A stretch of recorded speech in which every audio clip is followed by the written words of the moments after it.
Blog Talk Radio. Welcome to Last First Date Radio, featuring interviews with experts in dating, relating, and mating in midlife. And now, here's your host, Sandy Weiner.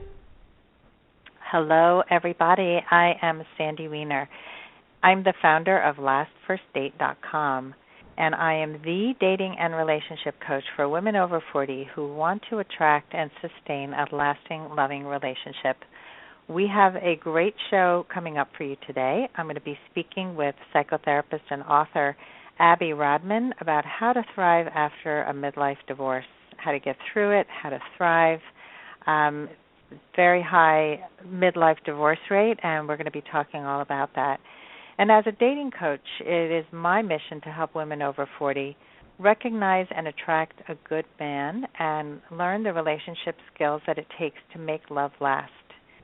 Many people who get married in their 20s or 30s really don't understand those key elements that are foundational to a healthy relationship. So it's become my passion post-divorce to help women make better choices in the latter half of your life. So most women who come to me for support are fabulous mothers. They are successful in the workforce, but they do have challenges in the dating world. And one of the mistakes that I notice over and over again is that for anybody who grew up in the 60s and had to work hard to achieve a high degree of success in their career, you might be bringing that same competitive edge to your dating life. And this can totally turn off the men that you're attracted to. It puts you in the friend zone, or it makes a man question whether he should date you or hire you. I used to think that men would be more attracted to me if they knew how crazy busy I was. Crazy busy is a way of numbing yourself, as I've learned, and it's a very common mistake to talk about things like that. That's not what men are attracted to.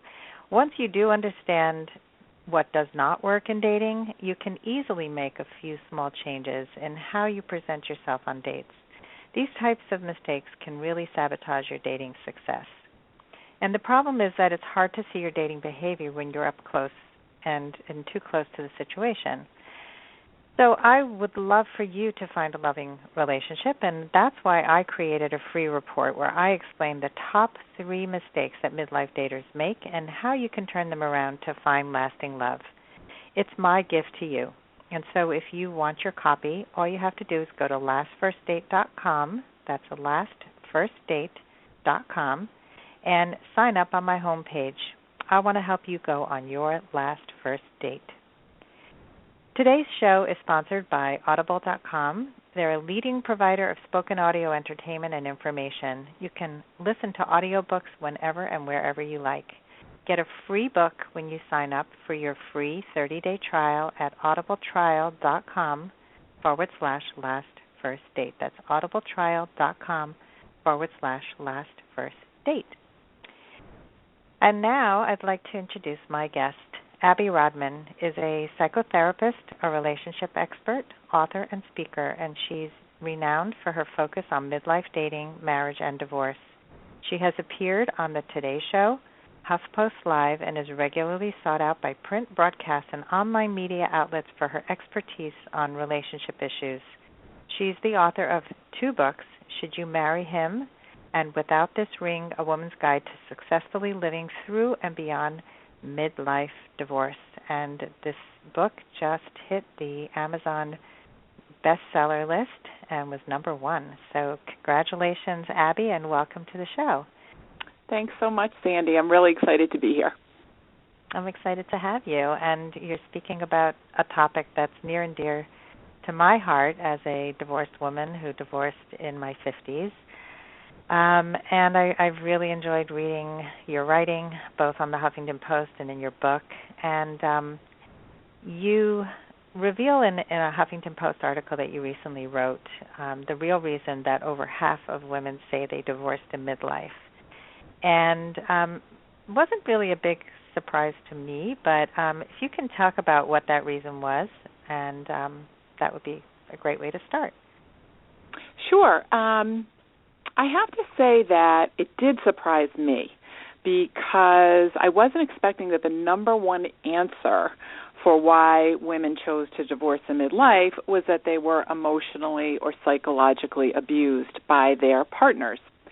I thought I would hear more of we fell out of love or someone had an affair, and those definitely did show up in the numbers. But half of women said the reason they divorced in midlife was because of emotional abuse. Mm-hmm. Well, what's interesting is when you're out there dating, I found two things. I found that with clients of mine, they've said the same thing. There's been more emotional than physical or sexual abuse. Verbal abuse is a big one. And I've had a verbal abuse expert on the show. It was one of my most popular shows. I had like 100 people call in because verbal abuse is a huge issue for people. And with men, what I've noticed with men is that they say most often that their wives had a personality disorder. It's really interesting. I don't know about you. Have you done any studies with men? I have not, but I am planning to because I did hear from many men after I published some of my research, basically saying, hey, we need a voice here too. So I am planning to do that because I do want to hear from the male perspective, how the whole divorce experience was for them and what their feelings were about their midlife divorces. Mhm. My theory was that often the men who I have spoken to who have said that they experienced that personality disorder issue, I think that a lot of that stems from people not communicating well in a marriage. And when you become passive-aggressive, when you hold back on knowing how to say what you have to say, especially when you haven't been listened to for so many years, there's a lot of suppressed emotion. And this is my theory, and this is just totally a layman's theory, is that when you're in a relationship where people are not expressing themselves well, and then they have like outbursts of emotion, they get I can imagine a woman, for example, experiencing a man who stonewalls on a regular basis, walks away from an argument, but pushes her away in so many ways that she starts to exhibit the traits of somebody with a personality disorder. She may seem like somebody who's like crazy, but in reality, she's just really doesn't even know what to do in this situation. She's been pushed to her limits. What do you think? I think that's an interesting point. I think that, any time that we feel marginalized, ignored, dismissed, it's going to bring up our kind of worst selves. And especially if it happens over time and in such an intimate, relationship such as marriage, where we do feel freer to, let it all hang out, so to speak. I think that your point is well taken. I think that there is a tendency for people to get enraged and frustrated and really get into a very bad place once, treatment like that goes on. And sometimes we're talking years on end where people are stonewalled, given the silent treatment. That would make anybody crazy. That would make anybody throw a tantrum. But that's very different from a personality or character disorder. Yeah, but I think that's their interpretation. That's really my theory. And it's a good one. Okay, thank you. And I speak from my own personal experience in being married to somebody who was a poor communicator, and who basically I would say that for most of our marriage, he either retreated or raged. There wasn't much in between. And he did go for help at the end and learned how to communicate much better, which helped our divorce process tremendously. But we went for help many times. And so in your study, did people generally go seek therapy? Like what was the what was the occasion of like how often people actually went for help and really worked on their marriages? Well, I think that, most of the women who responded to the study said that they were unhappy for anywhere from 2 to 5 years before they decided to, really pull the plug on the marriage. Most of the women were divorced in their 40s. I did not specifically question them about therapy or couples work, but many of them did write in about their efforts to save the marriage using couples therapy. But that's a wonderful thing to do, and I highly recommend it for anybody who's struggling in their marriage, not just because I'm a couples therapist, but because it really is important to have a witness to what is going on in the marriage. Otherwise, it's just the two people kind of circling around each other in a vacuum. But my interpretation was that most of the respondents to the survey had sought out some kind of counseling. Mm-hmm. Yeah, and I think most women I know do seek out counseling. They want to save the marriage. There's a lot at stake. It's not a simple thing to get divorced, as you say in your book. It's not a panacea. It's not like, oh my God, my life is just going to be perfect bliss once I get divorced. Divorce is complex.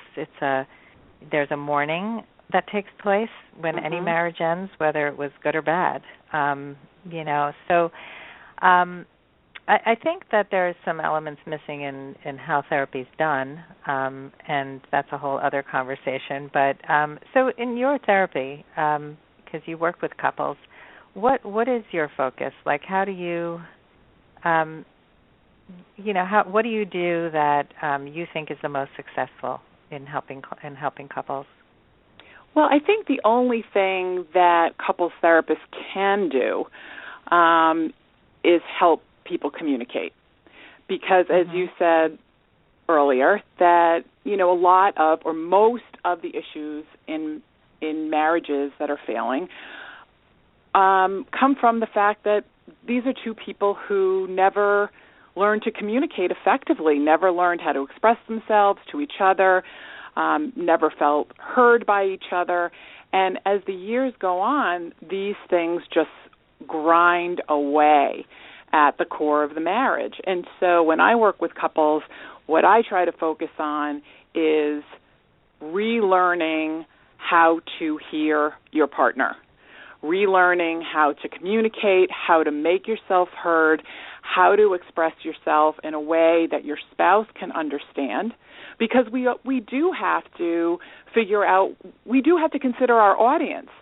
So you do have to present things in a certain way in which your spouse can hear them. I mean, if you're screaming and yelling and your spouse can't tolerate screaming and yelling, that there isn't much communication going on there. You may be getting a lot of feelings out and a lot of you may think you're getting your point across, but in a situation like that, you're not. So the focus is how to relearn how to communicate with each other, because without that, there really is nothing, and there's no point if you can't hear each other, because that's just going to keep you in the same cycle. So it's really not just learning how to communicate well, it's learning how to communicate so each of you hears each other. And because there is good communication. I mean, John Gottman, who is one of the gurus in this field, talks about how some people repair relationships in ways that other people could never repair their relationships. So when there is some kind of conflict, if the way that you're going to repair a conflict is by stepping away from each other for 2 hours and then coming together and not having to really discuss it and rehash it, and it works for you, then that's what works for you. I couldn't be in a relationship like that, but for some people, the woman goes shopping and he plays golf and it works. So it's, I think that so much of it is learning learning how to connect with that person who's with you, which I think Absolutely. is really important. Yeah, that sounds like you do some really great work. Yeah. So, what you just you published this book, Without This Ring, and you did all this research. So, what made you do the research? And I think, how did you come up with the questions? Really, that's interesting to me. Like, how did you find the questions that you knew would get to the heart of the matter? Well, probably because I've done this work for a long time, but when I went through my own midlife divorce, I, really searched far and wide for the book that was going to help me, that was going to speak to the issues that I was facing, that was going to give me the support and the community I needed. And there is some good literature out there, but there really wasn't the book I needed. And that's what spurred me to write the book. But the book was born of the research. And the questions were, I wanted the survey to be something, that someone could do within a span of 5 minutes, that didn't feel too onerous, that that some of the questions were able to be answered in multiple choice form. So I really was trying to come up with questions that got me the information that I needed, but also made the survey palatable for people to take. So that's basically how the book came about, because once I got the research and the results back, I thought, wow, like there really is a huge audience out there for this. And, that women were eager to share their experiences and to talk about them. And, I realized that there was a whole community of people who had divorced in midlife who really needed to find their community and find maybe a book that would help them get through what they were going through. And that's how Without This Ring came about. Yeah, I love that, because when I was getting divorced, I found very few books that really spoke to me. And I remember I was working with a mediator, and he gave me the book, The Good Divorce. And I said, well, that's great if you can achieve a good divorce, and I think that not enough was written about co-parenting with a parent who isn't cooperative, and what do you do when you can't sit down and talk about what's best for your kids instead of one-upping each other and stabbing each other in the back? I mean, the problems you have in your marriage often are still there in the divorce, and so very few people write about the situations that I think are more common with people who divorce, and I think books like The Good Divorce can make people feel really wrong or shameful about the divorce that they have.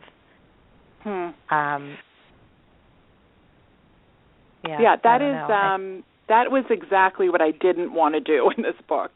What I wanted to do with this book was to normalize for people what they were thinking, feeling, experiencing, all the self-doubt, all the guilt, all of the, back and forth, and the wringing of their hands, what they should do next.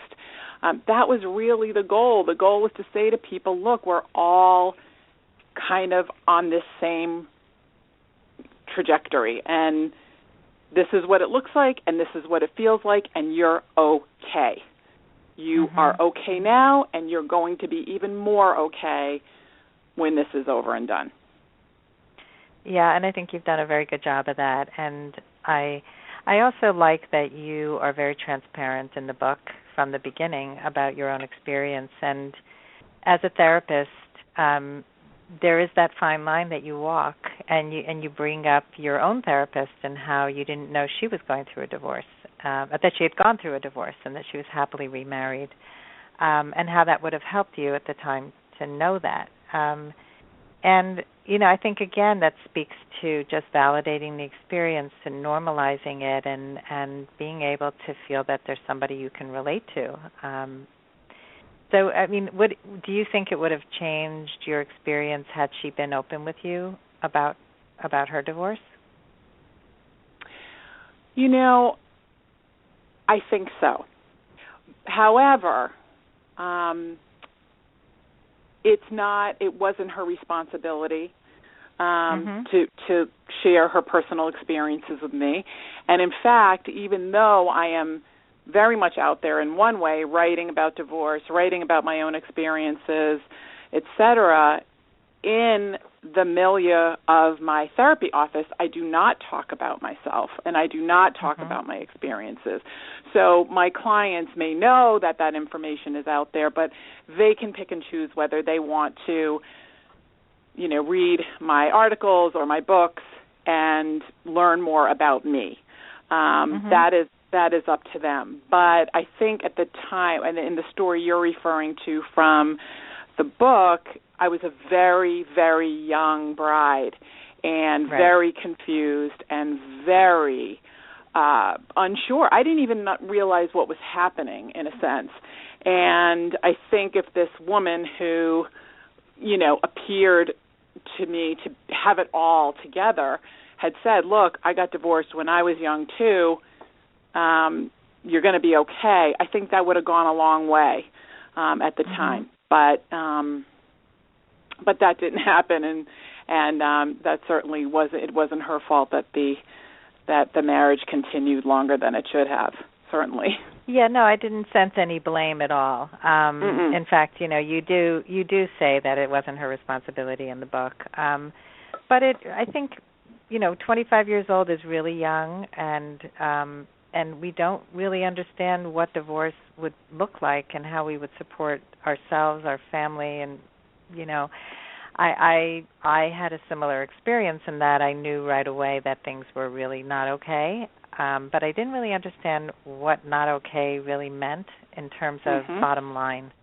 I think that that's one of the areas of focus that I concentrate on with my clients, is really helping them to understand what they're feeling at the beginning of a relationship, and to really understand what part is some old stuff that you're dealing with, and what part is actually the relationship and who you're with.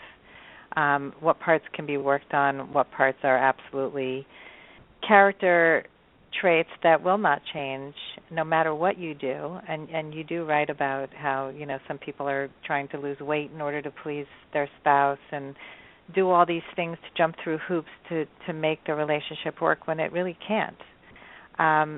So, how do you help people to know what those red flags are? Like, if you could name a few of the red flags, like things that people should look out for. Before they marry, is that? Yeah, before they marry, so they don't make the same mistakes. Well, this is a topic near and dear to my heart, and I do talk in the book about, in my newer book, about taking responsibility for your part in the demise of the marriage, because without doing that, you're just setting yourself up to make the same mistakes next time. So it's very important that people figure out also what they brought to the marriage, and how that was part and parcel of the divorce as well. I mean, it is not a growth experience to singularly blame your spouse for divorce, head into another relationship, and end up with the same issues there.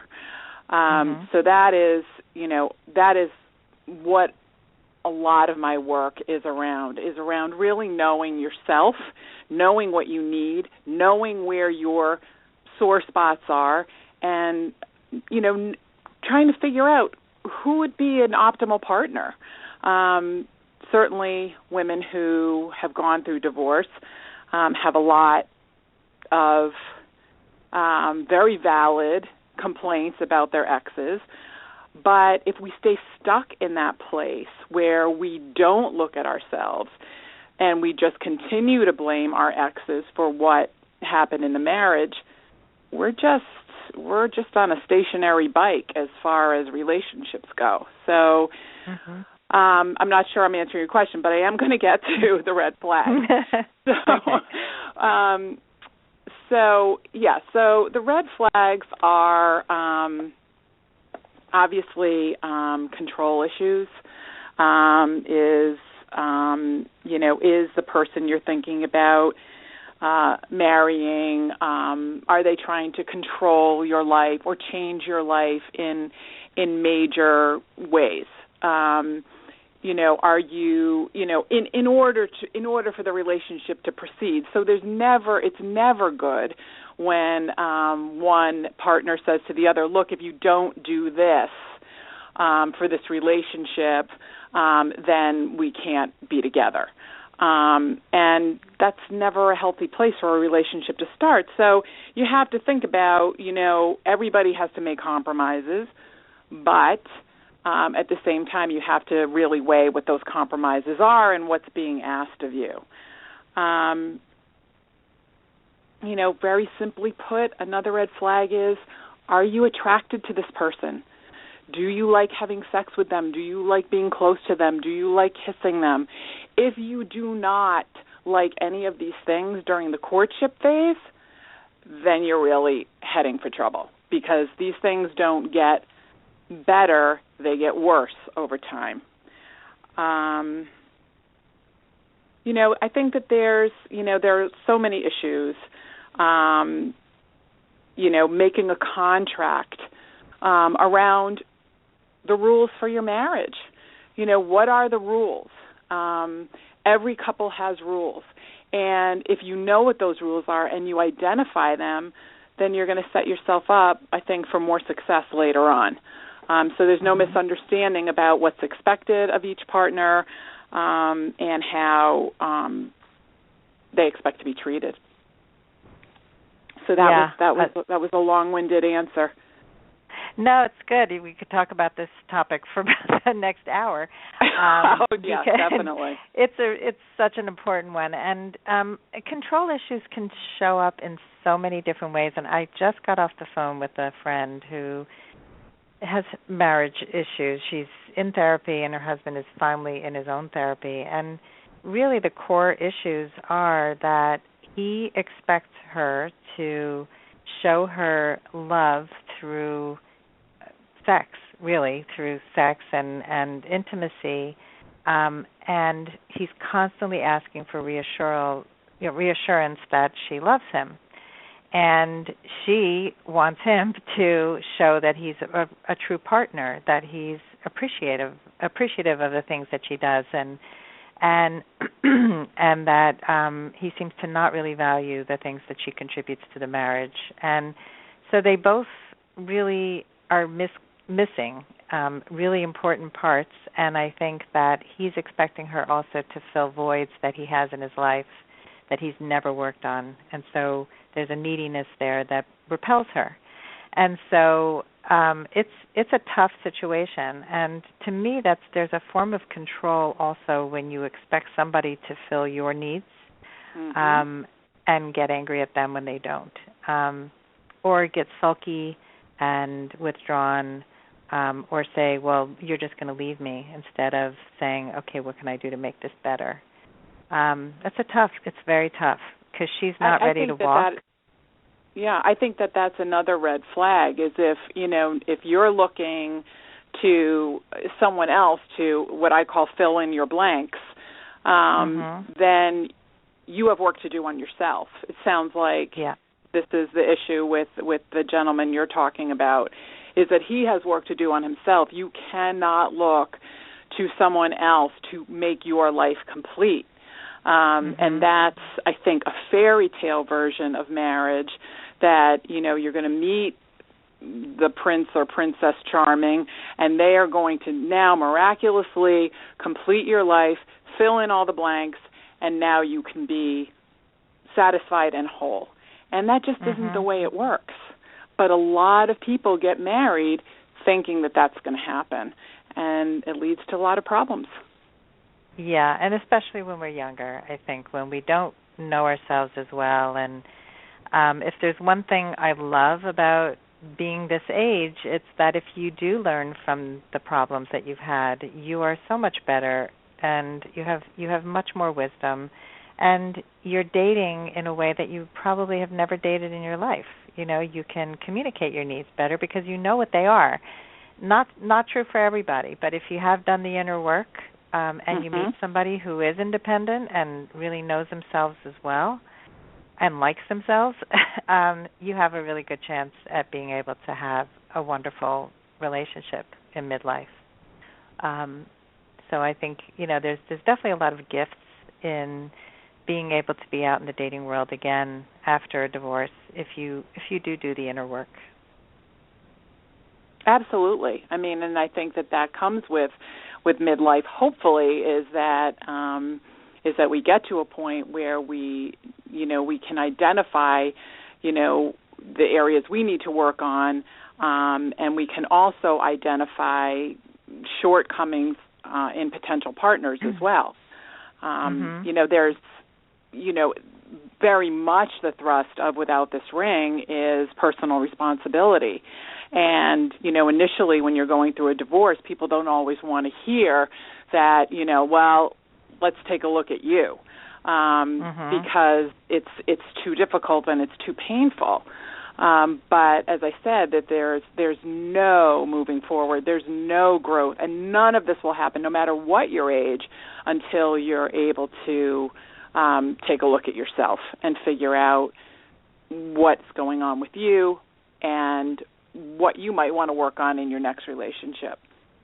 Yeah, I so agree with you. I just finished teaching a course on online dating and was talking to women about what they can do differently to take charge of the online dating, their online dating experience. And one woman said to me, well, why do I have to do all the work? And I hear this a lot, why can't men be doing that? And I'm like, you can keep blaming men for not showing up and doing the work, or you can take charge where you can. And, hopefully you'll meet a man who does do the work and has done the work. But it's incredibly empowering when you can actually take charge of your life and create the experiences that you want rather than sit back and be passive and wait for men to do everything. And so that's really where I stand on that. And I just think, we can keep saying, well, why can't men, I don't know, just why do they say they're going to call you when they don't? I don't know, and who cares? Like, move on. Stop taking it so personally. Anyway, we're going to take a quick break and give another shout-out to my radio sponsor, Audible.com. They have over 150,000 titles that you can choose from and listen to on any device, including whatever you are listening to Last First Date Radio on right now. And we're going to get Abby Rodman's books up on Audible as soon as possible so you can download them too. And if you sign up at audibletrial.com/lastfirstdate, you're going to get one free audiobook and a 1-month trial of the service. And I know so many people who subscribe. It's so fantastic to be able to just listen to books wherever you are. Some of my favorite books that are on there right now are Quiet, The Power of Introverts in a World That Can't Stop Talking by Susan Cain. And have you read that, Abby? No, I haven't, but I've heard wonderful things about it. Yeah, I've also heard her speak. She's wonderful in that she's brought the whole topic of who's really an introvert and what is an introvert to the table. Plus, she gives a lot of great advice on how introverts and extroverts can get along in relationships and the things they need to know about each other, which brings us back to what you were talking about in the beginning about communication. If you're communicating with an extrovert and you're an introvert, you may take things extremely differently than they will. And if you understand them, I have a daughter who's an extrovert and she's also got ADD, so she often behaves in ways that are so foreign to me that if I looked at them only through my lens, I would be angry all the time. I would blame her and then make up stuff about why she's doing what she's doing. But when you really understand, you can be more compassionate. So it's a great book. I highly recommend it. And another book that I read that is great to help people work on relationships and discover red flags is a book by Dr. Bethany Marshall called Deal Breakers: When to Work on a Relationship and When to Walk Away. A client of mine read that book and really appreciated it, and it helped her get more clarity. So that's a good book. The Goldfinch, which was a big book club book. Stephen Covey's How to Win Friends and Influence People. Pretty much any book that you want to read is on Audible, and so I highly recommend that you try out Audible for your free month and your free audiobook. All you have to do is go to audibletrial.com/lastfirstdate. And I want to thank you for your support of our radio sponsor, Audible, and for giving yourself the gift of spoken audio entertainment. And now back to Abby Rodman, the author of Without This Ring. Is that the right? Wait, what's the whole title of the book? A Woman's Guide to Successfully. You say it. It's Without This Ring: A Woman's Guide to Successfully Living Through and Beyond Midlife Divorce. Great. So, what do you think the overall message of your book is? Like, what do you hope your readers will take away? Well, several things. One is that they be kind to themselves through all of this, no matter what stage of divorce they're in, even if they're just thinking about it, whether they've already done it, that it is a huge life event, and it is not anything that anybody can ever take lightly. And so I do want women, and I've also heard from men who have found the book helpful as well, to treat themselves kindly as they go through all of this, and to acknowledge and to understand that all the feelings, the good, the bad, the ugly, they're all completely normal as you're going through this process.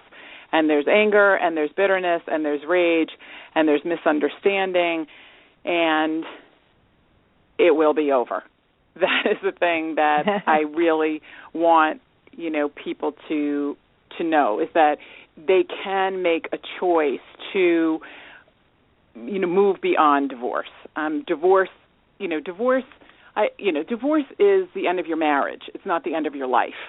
And it's really important that people think about moving beyond being divorced and move beyond all of the, tremendously difficult experiences and feelings that go along with divorce. Because if we don't look at divorce as a growth experience, then we're just stuck. And I think we all know people who have never moved on from their divorces. People who hang on to the bitterness, don't go on to, discover a new life for themselves, never repartner, all of this because they have such bitterness from their divorce. And that's not what I want for people. I want people to say, okay, yes, this is awful, it was horrible, but there's something better out there for me. And that's the message of the book. The message of the book is hope. It's not doom and gloom. It's that, yes, you're going to have to do some work, but yes, there is a better life ahead for you. Because whether you wanted the divorce or not, this is where you are. This is what you've been dealt. So how do we deal with anything in life that isn't what we expected or wanted? And it takes a lot of fortitude and a lot of focus and a lot of energy, but I do want people to know that they will get there if they set their minds to it. I love that message, and I like what you said about it's the end of your marriage, not the end of your life. I think that's such an important message, and for so many people, especially if they've been left, they feel like a victim. And I think I've told this story on the radio before, but I have a good friend who got divorced after decades, being married to just god-awful man who she revealed things to me that were just like worse than I ever imagined. I mean, I knew he was a narcissist. I knew that they weren't sleeping together. I knew lots of things that were so unfulfilling and abusive in many ways. And she, first of all, she became incredibly freed at the end, and just she can't even believe how long she waited. But she went to a singles event and met a guy, and he seemed to be really like a pretty good guy. And he says to her, "Are you an ender, or are you are you?" I think he said, "Are you an ender, or are you a?" Basically, he wanted to know if she left or she was left. And she said, "Well." She goes, "What do you mean?" He goes, "Well, did you initiate the divorce or your ex-husband?" And she goes, "Well, we both wanted the divorce." And he said, "No, but who left?" And she said, "Well, I did." And he goes, "Oh, forget it. I don't date enders or something." It was just like he had written off any woman who ever initiated and left a divorce because he was left. Mhm. And that's how a lot of people look at life. It's like whatever happened in the past is going to happen in the future, and so I'm going to judge everything from that lens, which is so limiting. It's so limiting because people leave for all different reasons. This wasn't the case with your friend, but what if her life had been in danger? Would he still have rejected her for leaving her marriage? So it seems like a pretty narrow way to characterize people and divorces. And, I think that, I always say that the ending of a marriage is kind of like a skewed version of musical chairs. It's, who's ever kind of left without the chair, at the end. But it really is both people who, contribute to the ending of the marriage. Whether you're the person who gets the lawyer first or says the D word first, in the end, it really doesn't matter. Because except in very rare circumstances, and I know that they do exist, it really is both people who kind of pass that baton back and forth, until someone just says, "Okay, I'm done here." And, so it's kind of this gentleman's, view of marriage and divorce is very narrow, and it's going to be very limiting for him. Mhm. Yeah, I agree. And so one of the things that I work with clients on is not to make assumptions, not to make judgments, not to bring your old pain to the new relationship. And one of my clients was dating somebody who she was very mistrusting of because of her past experiences. And he basically came out and said to her one day, "I am not the guy who hurt you." And I thought that was so great. It was just like, this is a new guy, and he didn't do what the other guys did. So, don't go in thinking that whatever you experienced in the past is going to happen until it happens, if it does happen. But I like that musical chairs analogy because I do think that people often put the blame on one person. And within any relationship, it can be really, really challenging, but you're still part of it. And how you respond to it, whatever that is part of what makes up that relationship. And in fact, the friend I was just talking about whose husband and is in therapy with her, she said that to me. She said, I know he needs a lot of work, but I do too. Like, I'm still working on stuff. And I love that about her, that she recognizes where she still needs to do the work, even though he's doing so many things that are not working in the marriage, and she wishes that he would do more inner work. She still recognizes that she plays a part, and that's really amazing, and will lead to, if there is a success, and if they can make this work, it'll have a lot to do with the fact that she is open to that. Absolutely, and and that goes for entering new relationships as well. So your work isn't done when you've signed the divorce papers.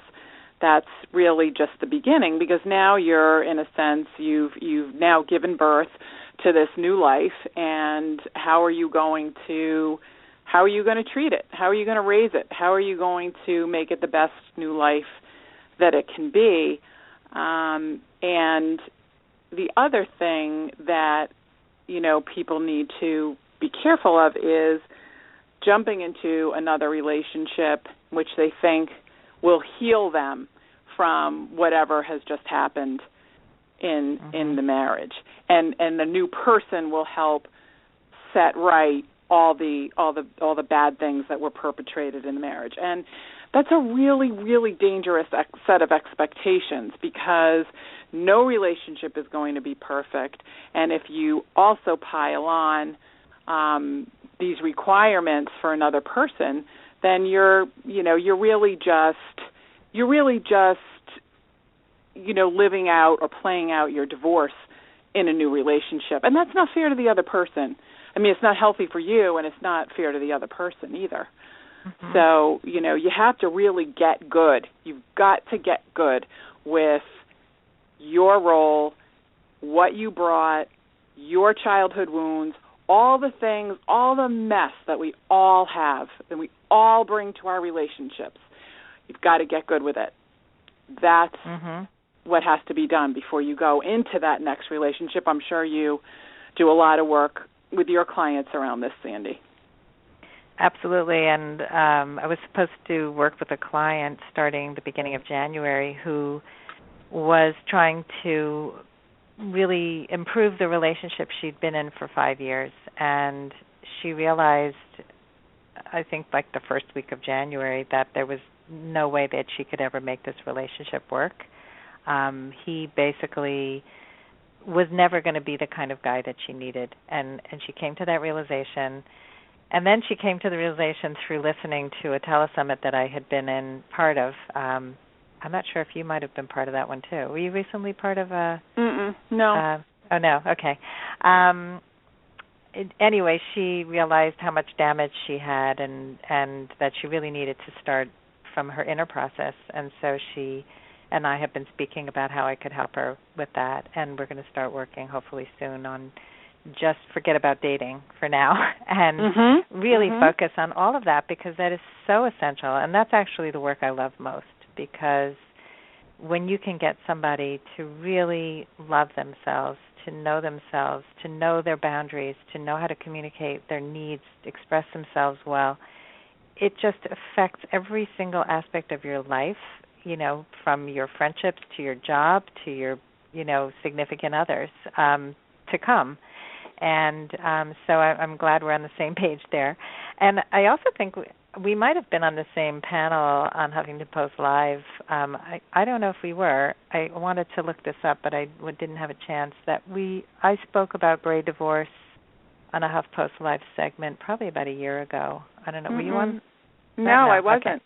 But I'd love to hear it. So, yes, I'll find it and send you a link. I was just thinking maybe we kind of met and didn't know it. It would be funny. We both write for Better After 50. Yes. And and I was writing for HuffPost for quite a bit of time. So you say also that divorce needs a good publicist in one of your articles on the HuffPost called Respinning Splitting. So can you explain what you meant by that? Yeah, I think that, there's still a tendency in our culture to judge divorce. I think I wrote in Without This Ring about, reading an anonymous comment online from a woman who said she's so sick of hearing about people divorcing because they're too lazy to work on their marriages. And, that one comment, was resonant with a lot of people. I mean, I think that there is somehow this belief, not everyone buys into it, but there are enough people who buy into, well, if you just work hard enough at it, if you just compromise, if you just keep your mouth shut, if you just whatever, that you can save your marriage. And people who hold on to that kind of belief system about divorce, first, are ridiculous, but they're also they also make the divorce process harder for people who have to go through it, harder for people who, for whom divorce is absolutely necessary. And so people are still divorcing in high numbers, and everyone knows someone who's divorced. And it's not rare. It's not something that we should look at with fear or anxiety, or, if we get too close to someone who's divorcing, well, that could happen to us too. That's not the way it works. So I'm not an advocate for divorce. I always say that. It is an extremely tough road. But why do we still judge people for it? Why do we call divorced families broken families? Is that a good thing for a child of divorced parents to hear about his or her family? Of course not. I mean, so we have to figure out a way to talk about divorce in our culture, not to glamorize it, because it's not glamorous. There's nothing glamorous about it. But in order for people who are divorced to not carry around the guilt and shame that can come with divorce from external forces. So that's why I say that divorce needs a good publicist, because it really needs a facelift. It really needs a new kind of lease on what it is and what it means, and how it is a way of life for millions and millions of people. Mhm. I like that. I educated a lot of people as I was going through divorce, because people would often say, "I feel sorry for you," or they would come up to me and give me advice based on their own horrible marriages that they've decided to stick it out. I had people saying, "Oh, our marriage is horrible, but we've just decided to sort of live parallel lives. It's really working for me." And I say, "Great, but that wouldn't work for me, and I am not you." There's this same woman told me that at 40 I was probably going to get fat like she did, and that my children were going to hate camp like hers did. I mean, that's not how we live life. And so so I educated people who said, "I'm so sorry you're divorced." And I would say, "Can I tell you what what I need to hear, or how would you like to hear how I feel about my divorce?" And because I felt really stuck and trapped for a really long time, and it felt very freeing to be divorced, as complicated and as difficult as it was, and certainly, helping children through the divorce is also hard, and we haven't even talked about that. I think also the complication of dating and your children often being at dating age is a whole other layer that you have to, compassionately deal with common sense and with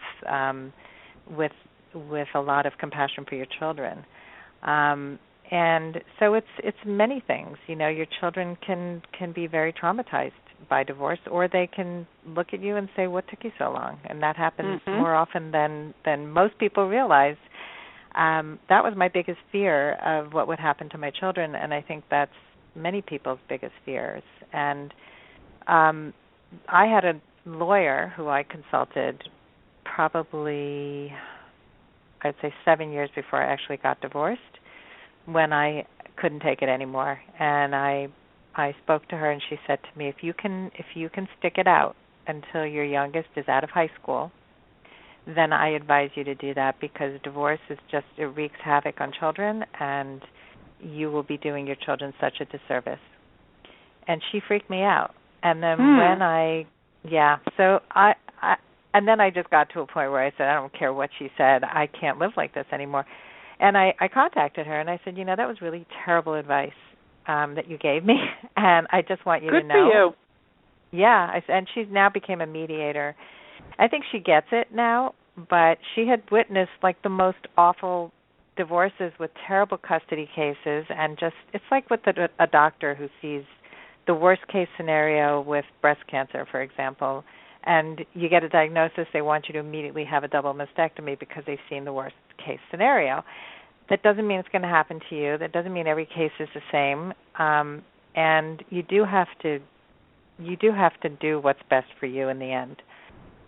At the same time, I do think a lot of people get divorced for the wrong reasons.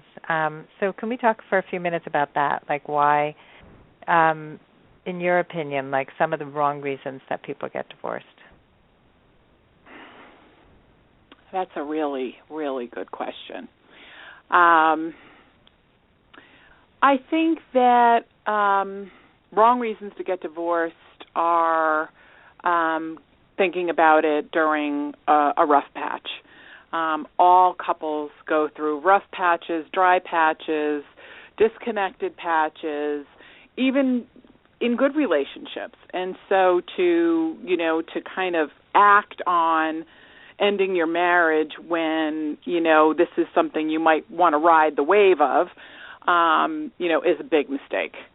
I also think that a wrong reason to be divorced is to leave your marriage for somebody else, because you really, if you want to leave your marriage, you have to leave your marriage for you, not for somebody else, and be really clear about why you are leaving. And when I see clients who are having affairs and are thinking about leaving their marriages, what I always advise them is to stop what they're doing, stop the other relationship, focus on the marriage, and see if, without this other person in the picture, can they, infuse some new life into the marriage. So, that's always a mistake.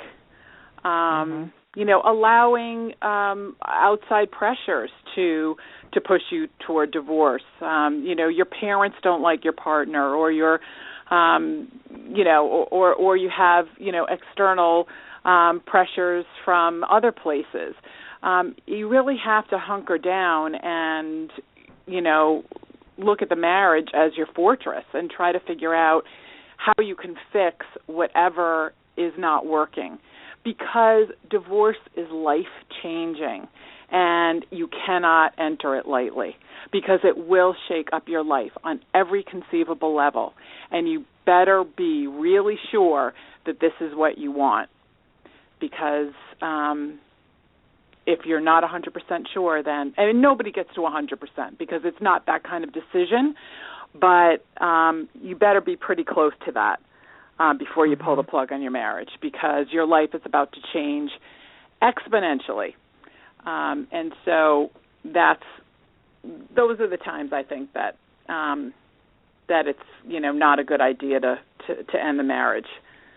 And they're very good points. And I think a lot of people do bail when there's a rough patch.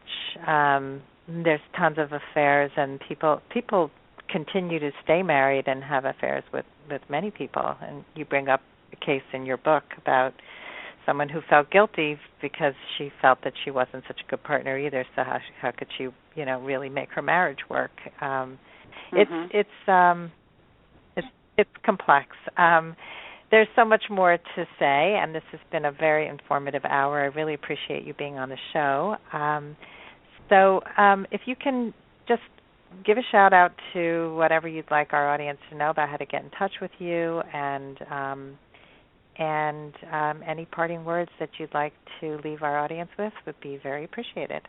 Oh, well, I love hearing from people. In fact, I just met a woman this morning who had read my book and was just, telling me how much it had helped her, and really that is all I want to hear, that, the book has helped people through this particularly difficult time in their lives. I can be contacted by email at info@abbyrodman.com. I'm on Facebook at Abby Rodman, LICSW.